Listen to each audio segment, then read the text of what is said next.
Doom scrolling absolutely ruins my days. You ever notice how you can just wake up, you'll be feeling absolutely fine, and 10 minutes into scrolling, you all of a sudden feel like the world's just gonna end? Well, that's exactly what happens to me. I can wake up in the morning, I feel great, and 10 minutes into me scrolling on TikTok or Instagram, for some reason my feed will just show me a bunch of people dying, or a bunch of these weird medical issues that I've never even heard of. And then I get into the comments, and the comments even send me into more of a spiral. And then I start worrying that I'm gonna have all these weird conditions that are so rare, yet social media will push it onto you like it's the most common thing that ever happens. And unfortunately, that's exactly what it's meant to do.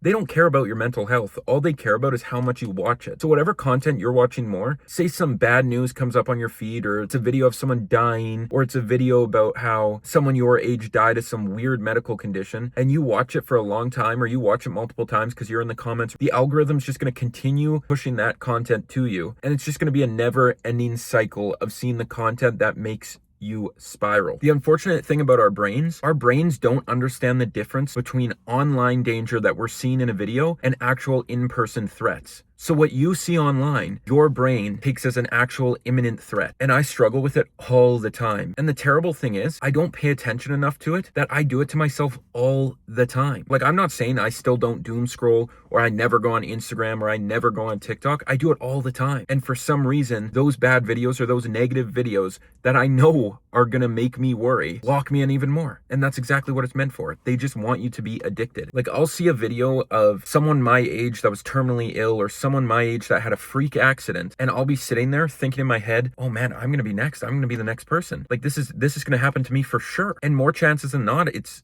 not gonna happen. But I still convince myself that, and yet I still always put myself into those situations. And it sucks. It's something I've been working on, but it's not something that's easy. Just like any of this. Like, that's exactly what it's designed for, is just to lock you into whatever content's gonna keep you watching. Whether it ruins your mental health or whether it builds you up, whatever you watch more is just gonna keep getting fed to you over and over and over. And the amount of times that I've seen videos like that, and I immediately hop on Google looking up symptoms, I'll be checking my pulse, and I'll just be spiraling out of control going, yep, I'm next. And then it'll take me like a day to get out of that cycle. And it's so hard. But again, I'm not trying to tell you to stop watching Instagram Reels or stop watching TikTok. I'm trying to tell you that if this is something that happens to you, you have to take control of it. Whether that's limiting your time on Instagram or limiting your time on TikTok, you have to do something. Because the longer you expose yourself to those online threats mentally, the longer your body is going to be stuck in fight or flight. And trust me, it's a terrible feeling. It is not worth it. It's not worth doom scrolling for 4 hours just to feel terrible and thinking about how your life's going to be over in 24 hours and how you have no time to live. Like, if you get content come up on your feed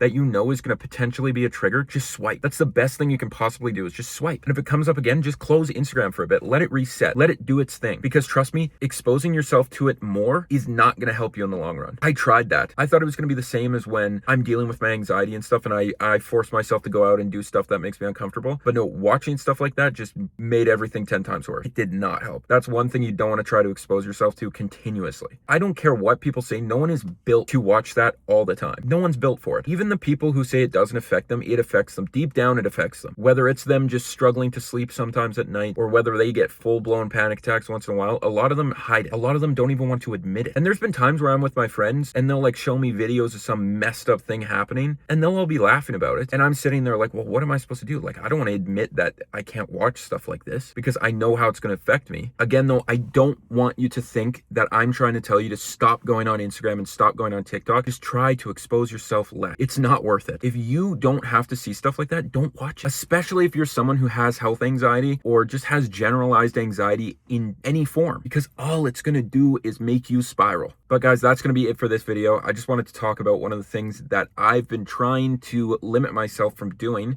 which is doom scrolling. Because most of our generation is terrible with it. It is a terrible thing. I genuinely think it's horrible. Whether you're seeing bad content or not, there's no point in us sitting on our phones for 6 hours scrolling. But that's besides the point. The point is, just stop exposing yourself things online that are going to affect and make your anxiety worse. But I hope you guys take care, and I hope your days are getting better each and every day, because that's all we can hope for. We can't sit and think about now. All we can think about is how everything is going to be better in the future, and take it one day at a time. Because in reality, it's going to get better. But I hope you guys all have an amazing day, and I'll see you in tomorrow's video.